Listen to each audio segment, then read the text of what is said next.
Greetings, YouTube. The doctor is in. Dr. Urias Papers here, coming at you with another commentary on Dungeons and Dragons. And welcome to this channel that takes power gaming to the next level. Today on the Doctor Spell Prognosis, we're doing our last 7th level spell, Whirlwind, and we're giving this one an A. But first, don't forget to hit that subscribe button. If you like this video, hit the like button. If you have any questions or comments, please leave a question or comment. And don't forget to hit that notification bell so you know when I have another video out. All right.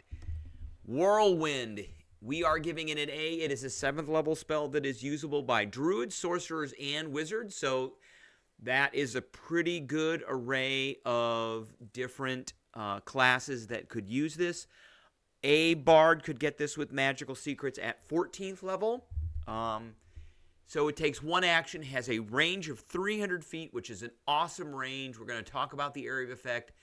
Verbal and material component, no somatic component, which is interesting. So, and it's a piece of straw, which is worthless. So really, it's just a verbal component and your arcane focus or your spell focus, whatever that is.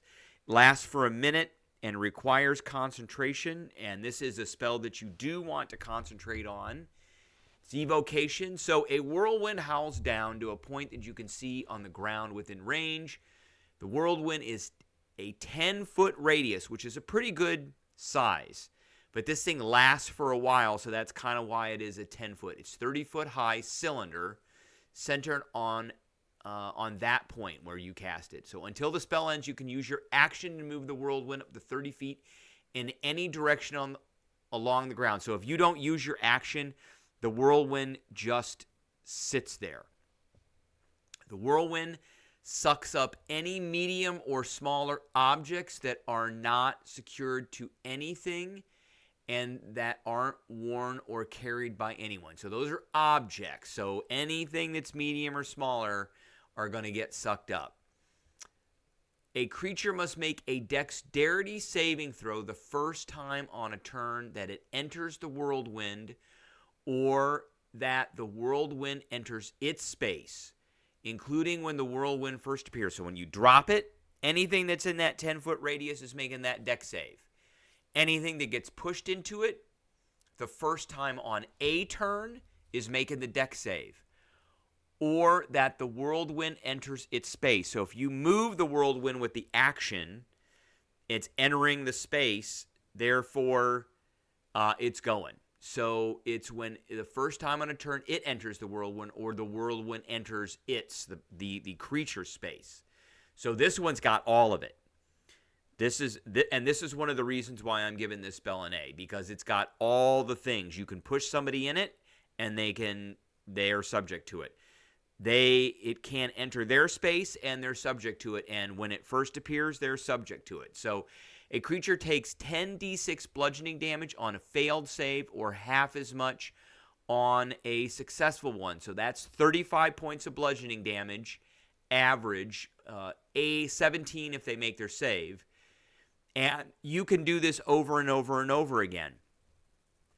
So one thing I always say about these kinds of spells, you should always have a chat with everybody in your group to understand what they are capable of, and so that they are understanding what you are capable of.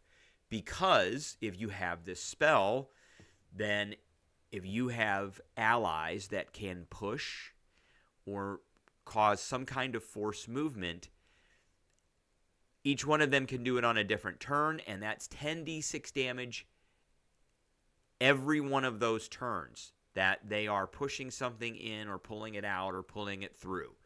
Okay. In addition, a large or smaller creature that fails to save must succeed on a strength saving throw. So this is one of the saves. Dex is okay if I'm going to pick one of the three. If I'm a player and I'm casting this spell and I'm going to pick one of the 3 physical saving throws, dexterity is the one that I would want to have. Strength is probably one of the ones that I would not want. Strength is the worst one.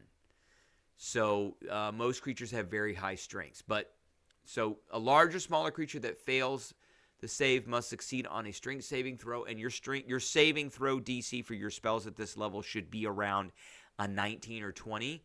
If they fail it, they become restrained in the whirlwind until the spell ends, which is a very nasty condition. When a creature starts its turn restrained by the whirlwind, the creature is pulled 5 feet higher inside of it.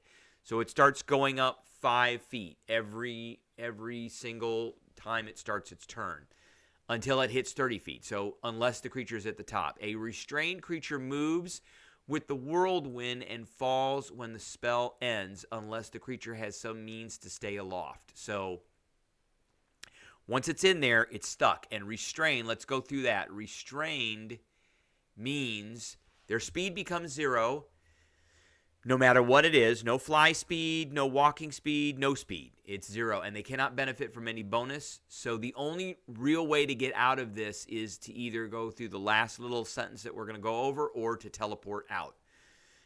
Attack rolls against the creature have advantage, and the creature's attack rolls have disadvantage. And one of the most important ones is the creature has disadvantage on dexterity saving throws.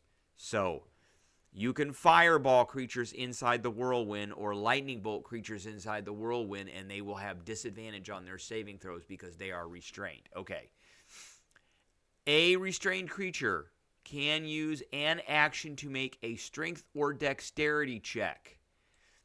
Here's something else I'm going to highlight. If you've got somebody in your party who has the spell Hex, make sure that you nix one of those. The one I would probably nix is Strength, not Dexterity.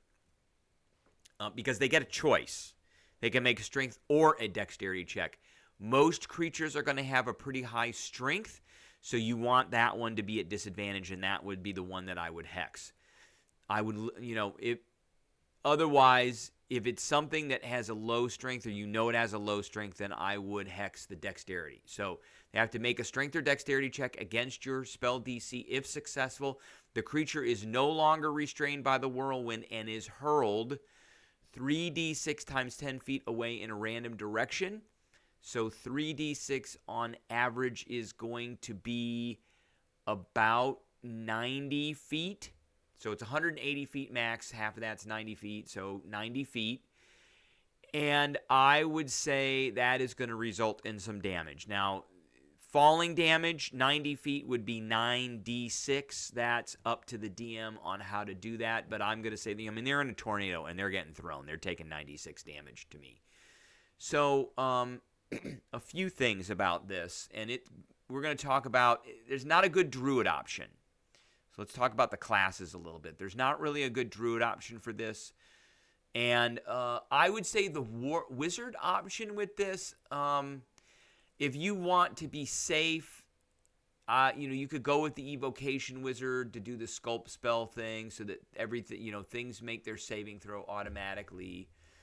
Or you can go with the divination, and you are going to be close to 14th level if you're not 14th level with this, which means you get these portent dice, so when something makes a saving throw, you can give them a low roll, which is important, especially for this second saving throw, because you want them to be stuck in it. That's very important. There's a big difference between the saving throw and the check. The check can be hexed. The saving throw cannot. So that portent dice are very important.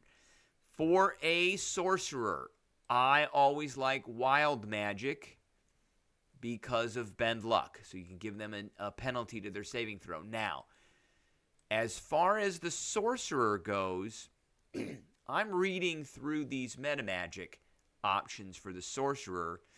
You could distance this.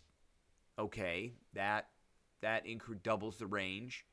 You could extend this, which means it's now a 2-minute spell instead of a 1-minute spell, but that doesn't really matter. You could heighten it, so one creature is going to be, when you cast a spell that forces a creature to make a saving throw to resist its effects, you can use 3 sorcery points to give one target of the spell disadvantage on the first saving throw. So that's the dexterity saving throw. It's not great. You could quicken it, okay? You can't twin it. Now, empowering it, you'll notice in each one of these spells it says when you cast, when you cast, when you cast, when you cast, when you cast, when you cast, when you cast, when you cast. Empower says when you roll damage for a spell. You can spend 1 sorcery point to re-roll a number of damage dice up to your charisma modifier. You must use the new rolls. You can use Empowered spell even if you have already used a different meta magic option during the casting of the spell, which means this one can be layered on top of like Twin spell or Quicken spell or Heighten spell. Now, you can only use 1 meta magic option on a spell when you cast it. Okay, so we're using... So I guess we have to read that very carefully. Does that mean when I cast a spell, I can empower it, and then I roll damage for the spell, and I get to re-roll some new dice? Or does this mean whenever I roll damage for a spell, I could be rolling damage for this spell a lot with this, with this first sentence here? So could I potentially spend a sorcery point whenever I roll damage for this spell, because I've empowered it, to re-roll some stuff? So, I mean, that could suck out a lot of sorcery points, but you could get, some advantage from that. I don't know.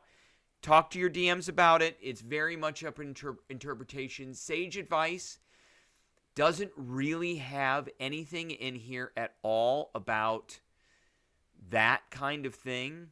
You can only use 1 meta magic option once in the casting of a spell, not the same option more than once. Okay, so for instance, a sorcerer can't quadruple the duration of the spell by spending 2 points on extend spell. So you can't quadruple it. So I guess a sorcerer can use 1 meta magic option once in the casting of a spell, not the same option more than once. So I guess with that, you really couldn't do this. It's very wonky. I think they need to really kind of clarify that a little bit about empowering a spell, because there's many spells that last for a while that you roll damage for them quite often, and you could potentially, if you interpreted it this way, spend a sorcery point. Okay, but I digress. Back to Whirlwind. Again, this saving throw, you want to mitigate this saving throw as much as you can. If you're a bard casting this with magical secrets, then, of course, we love Bards of Eloquence, and you can Unsettling Words that strength saving throw. You want them to fail the strength saving throw. You want them to fail both saving throws. The dex save is harder for most creatures. The strength saving throw is the easiest one. You want them to fail that one, and then they're stuck. And once they're stuck, it's pretty much over at that point. And then you can lightning bolt them, you can fireball them, you can do anything you want with dex saves, and they're going to have disadvantage.